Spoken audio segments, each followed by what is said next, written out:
Hello' সন্মানীয় দৰ্শক বন্ধু বান্ধৱীসকল, আমি আজি এবিধ অত্যন্ত উপকাৰী, সকলোৱে জানেই তথাপি মই ক'বলৈ গৈছোঁ আৰু অত্যন্ত উপকাৰী এই তৃণ বা শাক, এক ব্ৰাহ্মী শাক বুলি কয়। এই ব্ৰাহ্মী শাকৰ বিষয়ে কেনেকৈ ৰুই ঘৰতে খাব পাৰি, এইবিধ অলপমান বজাৰত কমকৈ পোৱা যায়। গতিকে ঘৰতে কৰি কেনেদৰে যেতিয়াই মন যায় তেতিয়াই পাবৰ কাৰণে সাজু কৰি ৰাখিব পাৰি, সেইকাৰণে এই বস্তাত চিমেণ্টৰ বেগ বা বহল টাবত কৰিব পাৰি। ইয়াক আমি কৰোঁ তেনেকৈ, আমি আৰম্ভ কৰি দিছোঁ, আগতে কৰিছিলোঁ এনেকৈ। আচ্ছা, এইটো কৰাৰ অকণমান টিপছ এটা আছে আৰু সেই টিপছটো সাধাৰণ, একো নাই, বিশেষ কথা নাই। গতিকে আমি সেইটো অকণমান আপোনালোকৰ আগত দাঙি ধৰিব বিচাৰিছোঁ। আমি কেনেকৈ কৰোঁ সেইটোহে আমি দাঙি ধৰিছোঁ, আৰু মোৰটোৱে যে ভাল মই সেইটো ক'ব যোৱা নাই। মই কেনেকৈ কৰোঁ সেইটো আপোনালোকৰ লগত শ্বেয়াৰ কৰিবলৈ বিচাৰিছোঁ। প্ৰথম কথা, এই ব্ৰাহ্মী শাক আয়ুৰ্বেদ শাস্ত্ৰ মতে, আয়ুৰ্বেদ বিশেষজ্ঞসকলে কোৱা মতে অত্যন্ত উপকাৰী এবিধ তৃণ বা শাক, বনৌষধি, আৰু আমাৰ অসমীয়াত বনৌষধি বুলিয়ে কোৱা হয়। অত্যন্ত উপকাৰী, আৰু ইয়াক সংস্কৃতত বিভিন্ন নামেৰে জনা যায়। যেনে ধৰক আপোনাক সুৰশ্ৰেষ্ঠ বুলি কয়, সুৰসা বুলি কয়, শাৰদা বুলি কয়, মাণ্ডক বুলি কয়, দিব্য তেজা বুলি কয়, বহুত নাম আছে ইয়াৰ। তাৰমানে উপকাৰৰ লগত ইয়াৰ নামবিলাকৰ মিল আছে, অৰ্থবিলাকৰ মিল আছে। আমি এইবিলাক ব্যাখ্যা কৰিবলৈ নাযাওঁ আৰু বহুত দীঘলীয়া হ'ব। এইবিলাক আয়ুৰ্বেদ শাস্ত্ৰৰ বস্তু, এইবিলাক বিশেষজ্ঞসকলে কোৱা কথা। যিয়ে নহওক, আৰু ইয়াৰ মুখ্য কাম হ'ল আমাৰ মগজুৰ উৎকৰ্ষ সাধন কৰা, স্মৃতিশক্তি বৃদ্ধি কৰা, আৰু এইবিলাক কাৰণতে ইয়াক ইংৰাজীত ব্ৰেইন বুষ্টাৰ বুলিয়ে কোৱা হয়। এই তৃণবিধক ব্ৰেইন বুষ্টাৰ বুলি কোৱা ঠাত তাৰমানে মগজুক মানে অতিৰিক্ত শক্তি প্ৰদান কৰিব পাৰে। তাৰমানে স্মৃতিশক্তি মানুহৰ বঢ়োৱাৰ কাৰণে ব্ৰাহ্মী শাকৰ সাংঘাতিক ভূমিকা আছে। গতিকে এনেকুৱা এবিধ উপাদেয় মানে ঔষধি, বনৌষধি আমি সহজলভ্য কৰি ঘৰতে পাবৰ কাৰণে ব্যৱস্থাটো কৰি লোৱাটো সকলোৰে কাৰণে সুবিধাজনক। পৰিয়ালৰ স্বাস্থ্যৰ কাৰণে অত্যন্ত এইটো প্ৰয়োজনীয় কথা। আৰু প্ৰথম কথা হ'ল কি, অকল যে ব্ৰেইনৰ কথাই নহয়, এই শাকবিধে বিভিন্ন ৰোগৰ উপশমো কৰে। আয়ুৰ্বেদ শাস্ত্ৰত নিৰ্দেশনা দিয়া মতে এই ব্ৰাহ্মী শাকৰ আন কিছুমান গুণাগুণ হ'ল আপোনাৰ ই মানুহৰ যিটো এণ্টিবডি সৃষ্টি, যিটো মানে দেহৰ যিটো প্ৰতিৰোধ ক্ষমতা বহুতখিনি বৃদ্ধি কৰে। মানে শৰীৰৰ পাচন ক্ৰিয়া বৃদ্ধি কৰে, পাচন ক্ৰিয়াৰ যিটো গতিবেগ বৃদ্ধি কৰে। তাৰপিছত ডায়েবেটিক পেচেণ্টৰ চুগাৰ ক্ষেত্ৰত নিয়ন্ত্ৰণৰ ক্ষেত্ৰতো এই ভূমিকা লয় বুলি কৈছে আৰু তেওঁলোকে, বিশেষজ্ঞসকলে। বিশেষকৈ ইয়াৰ স্বাদটো হ'ল টেঙা, মিঠা, তিতা, মিঠা, কেঁহা।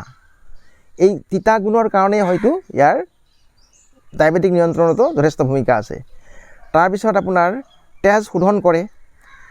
আকৌ আমি যদি ইয়াক ষ্ট্ৰেছ, যিটো আমাৰ আজিৰ আধুনিক জীৱন যাত্ৰাৰ যিটো এটা ষ্ট্ৰেছ বুলি কওঁ আমি, এংজাইটি বা ষ্ট্ৰেছ, এই এংজাইটি বা ষ্ট্ৰেছক নিয়ন্ত্ৰণৰ ক্ষেত্ৰত সাংঘাতিক ভূমিকা আছে ব্ৰাহ্মী শাকৰ।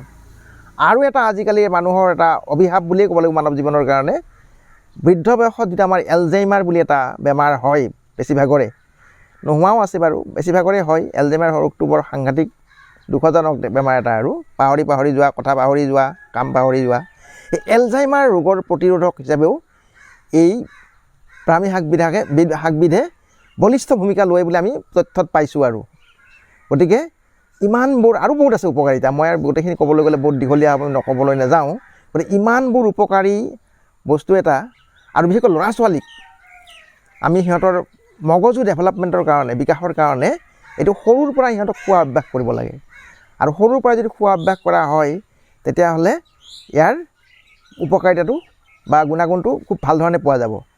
আচ্ছা, আমিতো আজিকালি প্ৰায়বিলাকে জানোৱেই, ইয়াক লৈয়েই ডাঙৰ ডাঙৰ মাল্টিনেশ্যনেল কোম্পানীবিলাকে বিভিন্ন মগজুৰ টনিক উলিয়াইছে, আৰু সেই মগজুৰ টনিক উলিয়াই বজাৰত বিক্ৰী কৰি কৰোণাৰে ধন চোপা বুলি কয় যে, সাংঘাতিক ধৰণে ধন মানে সংগ্ৰহ কৰিছে, ব্যৱসায়ত সফলতা লাভ কৰিছে। ইয়াৰ পৰা টনিক বনাইছে ব্ৰেইনৰ কাৰণে, আৰু ব্ৰেইন ডেভেলপমেণ্টৰ কাৰণে। গতিকে আমি যদি সজীৱভাৱে, ফ্ৰেছ বা সতেজভাৱে ইয়াক ঘৰতে ল'ৰা ছোৱালীক দিব পাৰোঁ, তেতিয়াহ'লে আমি ইয়াৰ উপকাৰিতা আৰু বেছি গুণে বহুত উপকাৰিতা লাভ কৰিব পাৰোঁ। সেইকাৰণে এইবিধ শাক বা বনৌষধি আমি ঘৰতে তৈয়াৰ কৰাৰ ব্যৱস্থাটো কৰি ল'ব লাগে। এতিয়া কথাটো হ'ল কি, আমি কিদৰে কৰিম? এই হ'ল এবিধ বগাই যোৱা বনৌষধি বা তৃণ। ইয়াৰ গাঁঠিবিলাকৰ পৰা শিপা ওলায়, প্ৰতিটো গাঁঠিৰ পৰা একোটা শিপা ওলায়। এইবিলাক দেখিছেনে? এইবিলাক মাটিৰ স্পৰ্শত থাকিলে বা নিজে নিজে আপুনি শিপা ওলায়, আৰু যেতিয়া মাটিৰ স্পৰ্শলৈ আহিব এই শিপাবিলাক দীঘল হৈ খামুচি ধৰে আৰু ঠাল ঠেঙুলি বাঢ়ি গৈ এই জোপোহাৰ নিচিনা হৈ গৈ বাঢ়ি গৈ আৰু বাঢ়ি গৈ থাকে। ঠিক মানিমুনিৰ নিচিনা আৰু মানিমুনি যিবিলাক বাঢ়ি গৈ গৈ গাঁঠিয়ে গাঁঠিয়ে গৈ জোপোহা হৈ গৈ থাকে, বাঢ়ি গৈ থাকে, ঠিক তেনেকৈ ব্ৰাহ্মী শাকৰো একেই প্ৰকৃতি। গতিকে ইয়াক কৰাৰো বেছি অসুবিধা নাই, আৰু বেছি দ ঠাই মানে বেছি মাটি নালাগে ইয়াক, ই উপৰুৱা শিপা। গতিকে আমি ইয়াক মাটিৰ ওপৰত বেছি যোগাৰ কৰিব নালাগে, কেৱল বহল হ'ব লাগে, বস্তুটো বহল হ'ব লাগে। বহল হ'লে আমি ইয়াক বাঢ়িব সুবিধা কৰি দিব পাৰোঁ। গতিকে এনেকুৱা ধৰণৰ আমি অলপ যতনাই লৈ যদি ব্ৰাহ্মী শাকৰ মানে ব্যৱস্থাটো কৰোঁ, তেতিয়াহ'লে আমি ঘৰতে এইবিলাক অত্যন্ত উপকাৰী বনৌষধি পাব পাৰোঁ। আচ্ছা, আমি এইখিনি কথা ক'লোঁ, উপকাৰিতাৰ বিষয়ে ক'লোঁ, উপকাৰিতাৰ বিষয়ে প্ৰায়বিলাকে অৱগতই, তথাপি মই ফালৰ পৰা মই অলপ উনুকিয়াইছোঁ। আৰু ইয়াক কেনেদৰে খুৱাব পাৰি, ইয়াৰ উপকাৰিতা পাবলৈ হ'লে কিছুমান খোৱাৰ পদ্ধতিও আছে। আয়ুৰ্বেদ শাস্ত্ৰত পোৱা মতে বা বিশেষজ্ঞসকলে কোৱা মতে 50 মিলিগ্ৰাম 50 ml গাখীৰৰ লগত এই 50 মিলিলিটাৰ 50 ml গাখীৰ আৰু 50 ml এই ব্ৰাহ্মীৰ ৰস উলিয়াই পেলাই যদি কিছুদিন একেৰাহে খোৱা হয়, তেতিয়াহ'লে এইটো গোটেই শৰীৰৰ আমাৰ গোটেই প্ৰক্ৰিয়াটোকে উন্নত পদ্ধতি এটালৈ লৈ যায়, আৰু ব্ৰেইনৰ ডেভেলপমেণ্টৰ কোষবিলাকৰ ডেভেলপমেণ্টৰ কাৰণে ই বিশেষ ভূমিকা লয়। গতিকে তেনেকুৱা ধৰণে খুৱাব পাৰি, বা ইয়াক ভাজি খাব পাৰি, আৰু ঘিউত ভাজি খালে ইয়াৰ উপকাৰিতা আৰু বেছি পায় বুলি উল্লেখ আছে। তদুপৰি ইয়াক আমি সৰু ল'ৰা ছোৱালীক খোৱা এটা বুদ্ধি আছে, ইয়াৰ অকণমান তিতা গুণ আছেতো, কিছুমানে খাব নোখোজে, ভাজি দিলে খাব নোখোজেও কিছুমান ল'ৰা ছোৱালীয়ে। ইয়াক খোৱাৰ এটা আমি নিজাকৈ পদ্ধতি এটা উলিয়াব পাৰোঁ, যে আমি যে খিচাৰি খুৱাওঁ, গোটা আহাৰ যেতিয়া খুৱাওঁ আমি ল'ৰা ছোৱালীক, সৰু ল'ৰা ছোৱালীক যেতিয়াৰ পৰা গোটা আহাৰ খুৱাবলৈ ল'ম, ইয়াক খিচিৰি দিওঁ বা দিয়া হয়, তেতিয়া ইয়াৰ আগবিলাক বা পাতবিলাক সৰু সৰুকৈ কুটি পেলাই, মিহিকৈ কুটি পেলাই যদি খিচাৰীৰ লগত মিহলি কৰি দিয়া হয় কিছু পৰিমাণে, তেতিয়াহ'লে ল'ৰা ছোৱালীয়ে ইয়াৰ উপকাৰিতা পাবলৈ সক্ষম হ'ব। আৰু সেইটো মাকবিলাকে বা যোনে আপডাল কৰে ল'ৰা ছোৱালীক, সেইটো সৰুৰ পৰাই যদি অভ্যাস কৰে, তেতিয়াহ'লে এইটো সুন্দৰ ব্ৰেইন টনিক আমি ল'ৰা ছোৱালীক যোগান ধৰা হ'ব, আৰু তাকো ঘৰতে সজীৱভাৱে সতেজভাৱে আমি এইটো যোগান ধৰিব পাৰিম। তেতিয়া আৰু দোকানৰ পৰা আমি মানে উচ্চ নিৰিখৰ টনিক ব্ৰেইন টনিক নিকিনিলেও হয়, ঘৰতে আমি ইয়াৰ ব্যৱস্থা কৰিব পাৰোঁ। যিয়ে নহওক, এইটো নিজৰ বুদ্ধিৰ কথা বা নিজৰ ইচ্ছাৰ কথা, কৌশলৰ কথা, আমি সেইটো আগবাঢ়ি যাব পাৰোঁ তেনেকৈ ঘৰতে যতনাই ল'লে। গতিকে এতিয়া কথাটো হ'ল কি, আমি কেনেকৈ ইয়াক কৰিব পাৰি, একেবাৰে সাধাৰণ ব্যৱস্থা, বেছি জটিল নহয়। আমি এই বিষয়ে এতিয়া আগবাঢ়িছোঁ। অকণমান এইটো মই আঁতৰাই থৈছোঁ। এইটো এটা চিমেণ্টৰ বেগ, আমি আমাৰ আগৰ ভিডিঅ'বিলাক দেখাইছোঁৱে। ইয়াক আমি ঘূৰণীয়া আকৃতি দিবলৈ হ'লে তাৰেৰে এনেকৈ কচাই লৈ বান্ধি ল'ব লাগে। বান্ধি ল'লোঁ, বান্ধি লৈ আমি এতিয়া ইয়াক লুটিয়াই দিলোঁ, এনেকৈ লুটিয়াই দিলোঁ।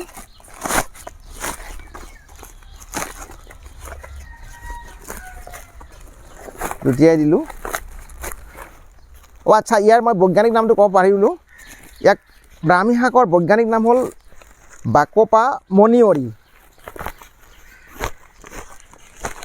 অত্যন্ত উপকাৰী এবিধ বনৌষধি, প্ৰাচীন কালৰ পৰাই ইয়াক ব্যৱহাৰ কৰি অহা হৈছে।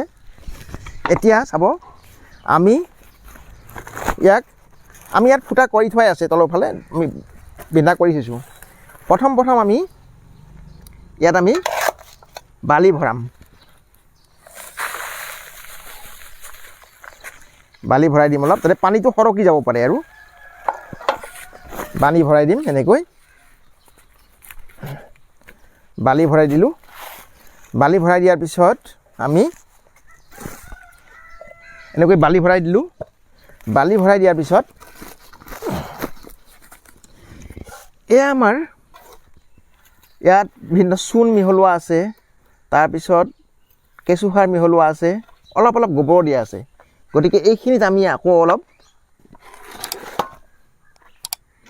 গোবৰ মিহলাই দিম। গোবৰ দিলে ফৰফৰীয়া হয়, আকৌ অলপ গোবৰ মিহলাই দিম।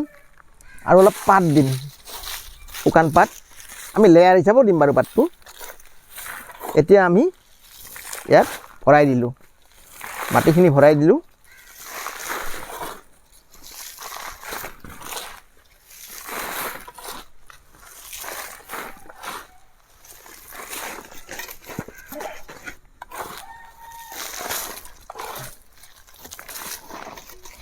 এতিয়া আমি এটা গোবৰৰ লেয়াৰ দিম অকণমান।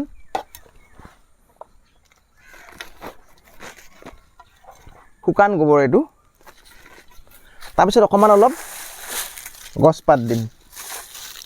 শুকান গছৰ পাতে এইটো পচি পেলাই এটা হিউমাছ সৃষ্টি কৰিব। এইটো মাটিৰ যে হিউমাছ বুলি কওঁ আমি, সেইটো সাৰুৱা কৰি তুলিব। তাৰপিছত আকৌ অলপমান মাটি দিম।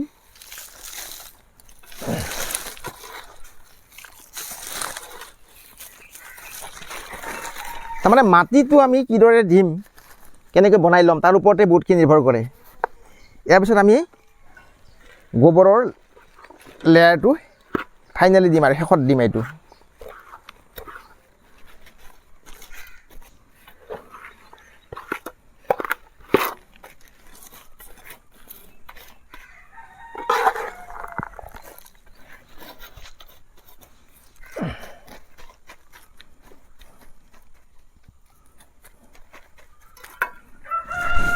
তাৰপিছত মাটিটোৰ যিটো উৰ্বৰা শক্তি বঢ়োৱাৰ কাৰণে আমি ইয়াত কিছু খলিহৈ ব্যৱহাৰ কৰিম। 50 গ্ৰামমান দিলেই হ'ল, বেছি দিব নালাগে। এনেকুৱা এটা বেগৰ কাৰণে 50 গ্ৰাম মানে যথেষ্ট। এইখিনি আমি অকণমান মিহলাই দিলোঁ।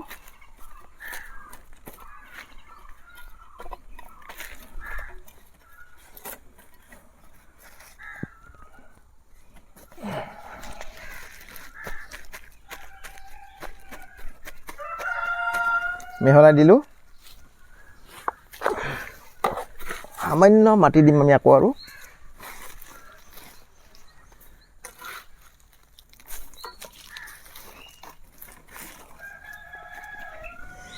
এতিয়া চাব, আমি এই যে শিপা ওলাই আছে, মই দেখাই আছোঁ। এইটো আমি ছিঙি দিলেই হ'ল, ডালটো ছিঙি পেলাই এনেকৈ ল'ব পাৰোঁ আমি।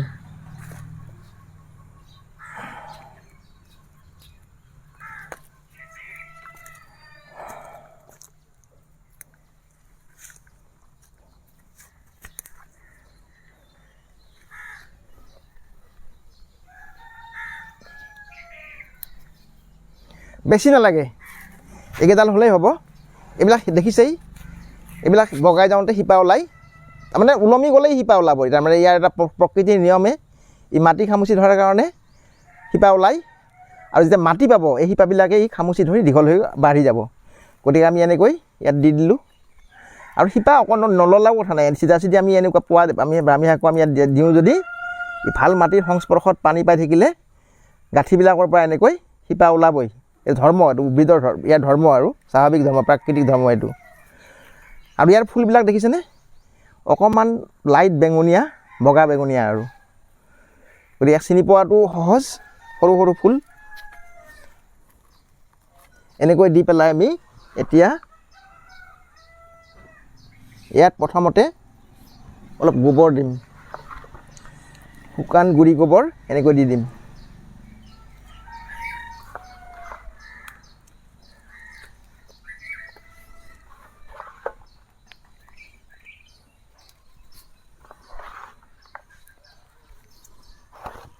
অকণমান মাটি ওপৰত দিলে হ'ল। এই যে ঢাক খাই গ'ল ইয়াৰ কাণ্ডটো, তাৰ পৰা আপুনি শিপা ওলাইছেই, সোমাই যাব। এটা শেষৰ কামটো হ'ল ইয়াৰ ৰুই উঠি আমি এনেকৈ পানী দিব লাগিব। পানী মাজে মাজে দিব লাগিব। ইয়াৰ প্ৰতিপালনো বিশেষ মানে খুব বেছি জটিলতা নাই। এই খামুচি যেতিয়া ধৰিব মাটিত নিজে নিজে শিপা ওলাই যাব। তাৰপিছত মোৰ এটা আছে এনেকুৱা এটা, মই দেখাইছোঁ এনেকুৱা বহল টাবতো কৰিব পাৰি। আমাৰ এইটো এটা বহল টাব এটা আছেই, আমি টাবত, এইটো মোৰ এসপ্তাহ হ'ল, এসপ্তাহ আগতে ৰুইছিলোঁ। এয়া চাওক, ধুনীয়াকৈ এইবিলাক ওলাইছে, বঢ়িয়াকৈ ওলাইছে, পোখা ওলাই এতিয়া বাঢ়ি যাব, গোটেইটো এইটো ভৰ্তি হৈ যাব, চবফালে মানে জোপোহা হৈ যাব আৰু বাগৰি গৈ পেলাই।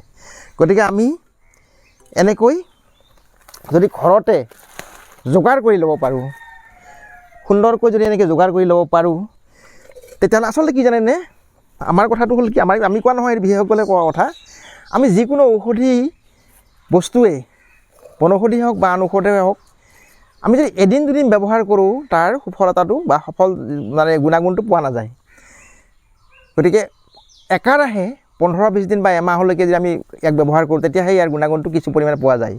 এইবিলাক লাহে লাহে গুণাগুণটো আহে, কিন্তু অহাৰ পিছত আৰু ইয়াক সুন্দৰভাৱে তাৰ উপকাৰিতাটো পোৱা যায়।